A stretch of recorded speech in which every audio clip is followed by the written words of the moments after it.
Praise the Lord. सबको जय मसीह की। परमेश्वर आप सबको बहुत बहुत आशीष दे। आज मैं फिर एक नए वीडियो के साथ आप सबके बीच में आया हूँ।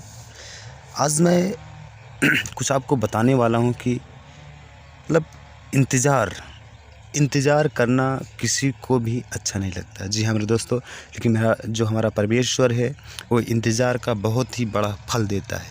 जी हाँ मेरे भाइयों मेरे बहनों, आज मैं आप सबको इंतज़ार के बारे में बताने जा रहा हूँ। जी हाँ मेरे दोस्तों, कि इंतज़ार करना आपके लिए कितना बड़ा प्रतिफल हो सकता है ये आप सोच भी नहीं सकते। जी हाँ मेरे दोस्तों, आज मैं बाइबल के थ्रू ही आप सबको बताऊंगा कि इंतज़ार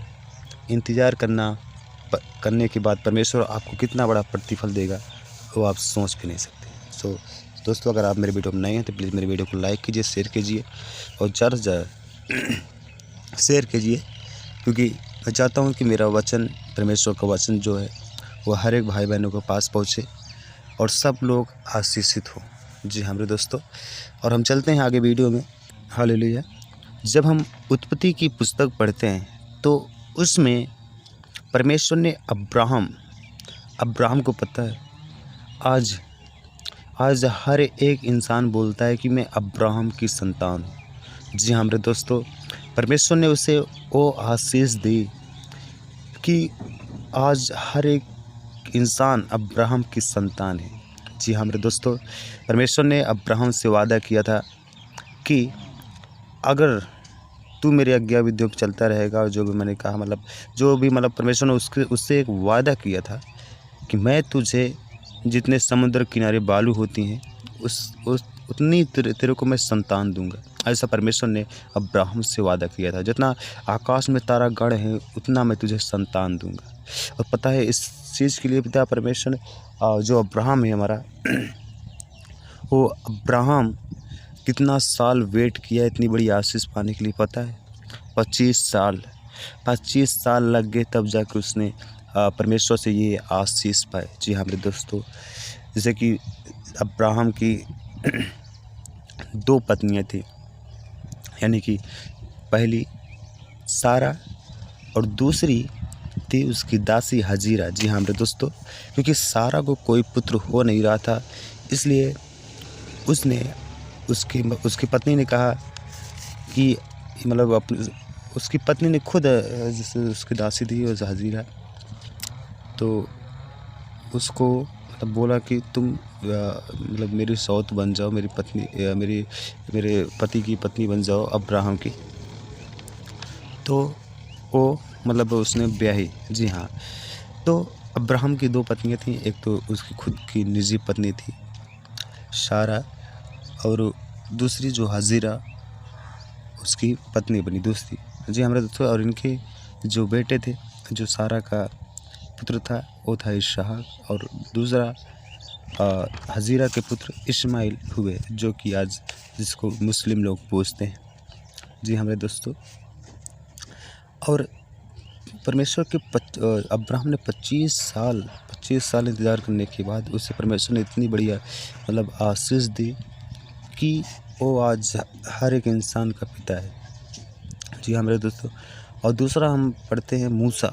जी हाँ मेरे दोस्तों, मूसा परमेश्वर का इतना बड़ा दास था, क्या बताऊँ।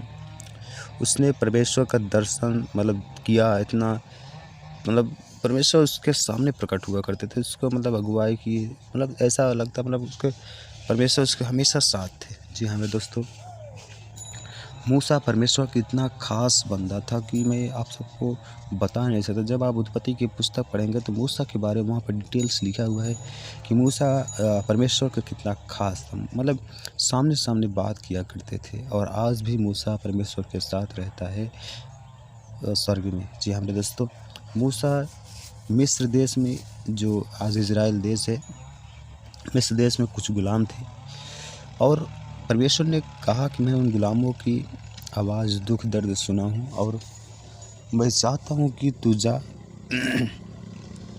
जा उनको छुड़ा के ला, और मैं तेरे संग रहूँगा। जी हाँ मेरे दोस्तों, ऐसा यहोवा परमेश्वर ने मूसा से कहा।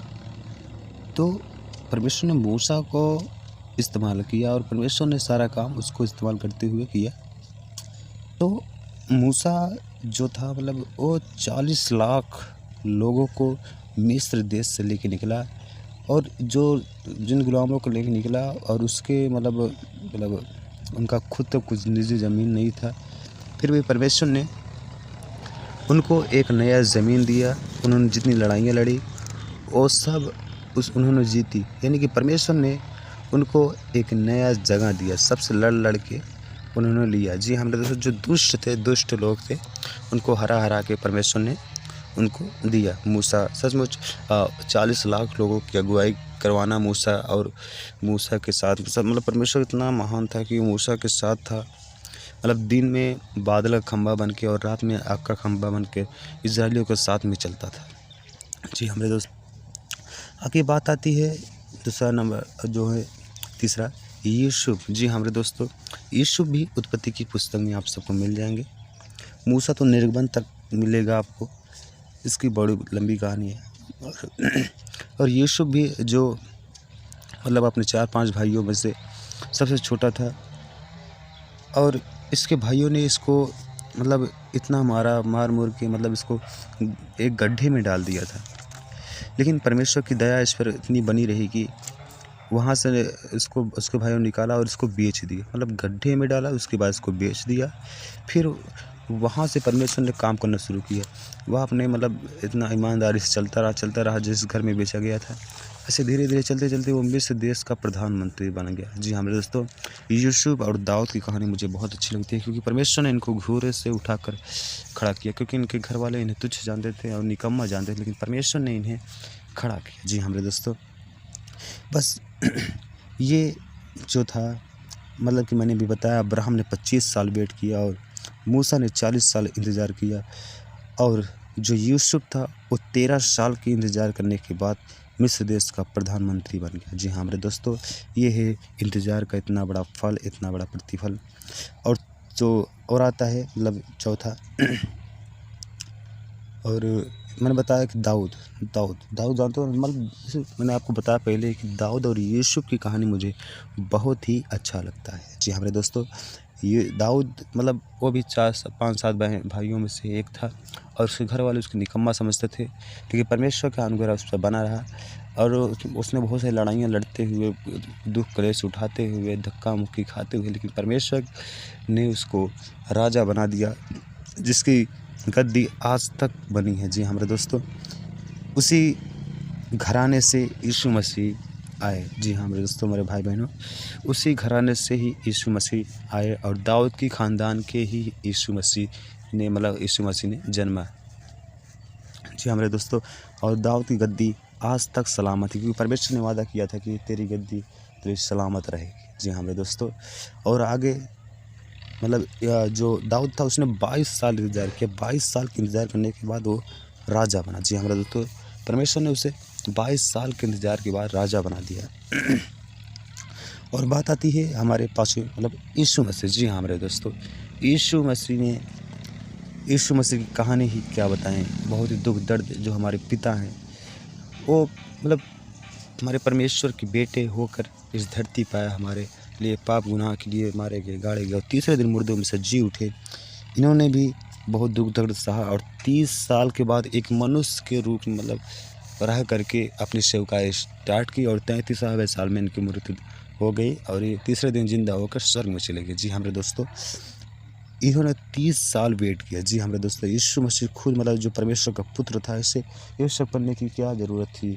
हाँ, लेकिन परमेश्वर ने अपने बेटे को इस्तेमाल किया, अपने बेटे को दे दिया था कि जो कोई उस पर विश्वास करे वह नाश ना हो परंतु अनंत जीवन पाए। जी हमारे दोस्तों, यीशु मसीह यहाँ तक खुद 30 साल इंतज़ार करने के बाद ही वो मतलब अपनी सेवकाई स्टार्ट किया, और परमेश्वर ने उनको मुर्दों में से जिलाया और अपने साथ स्वर्ग में दाहिनी ओर बैठा दिया। जी हमारे दोस्तों, ये हमारे परमेश्वर के पुत्र यीशु मसीह जी। सो दोस्तों, आपने सुना कि मतलब इन सारी कहानियों मैंने वैसे फटाफट बता दिया है। जब आप इसको उत्पत्ति की पुस्तक पढ़ोगे, अब्राहम को उत्पत्ति की पुस्तक, यूसुफ की उत्पत्ति की पुस्तक, मूसा को निर्गमन तक पढ़ोगे और जो हमारा यीशु मसीह है उनको आप पुराने नए नए नियम में उसको पूरा पत्रे पड़ोगे, वो तो वही तो हमारे पिता हैं जिनकी वजह से आज हम जिंदा हैं। जी हमारे दोस्तों, मेरे भाइयों बहनों, तो मैं आपको यही बताना चाहता था कि इंतज़ार का सबसे बड़ा प्रतिफल परमेश्वर आपके लिए रखा है। आप परमेश्वर पर विश्वास रखिए और इंतज़ार करते रहिए, और परमेश्वर में की आज्ञा और विधियों पे चलते रहिए। देखो आपको परमेश्वर एक दिन ज़रूर राजा बनाएगा। जी हमारे दोस्त, ये मेरा विश्वास है परमेश्वर पे, और सचमुच परमेश्वर बनाएगा। मैं आशा करता हूँ आपको इस वीडियो से ज़रूर जानकारी मिली होगी।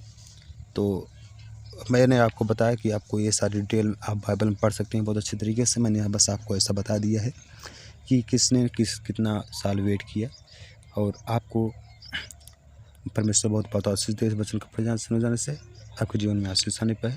फिर मिलते हैं एक नए वीडियो के साथ में, तब तक के लिए जय मसीह की आमीन।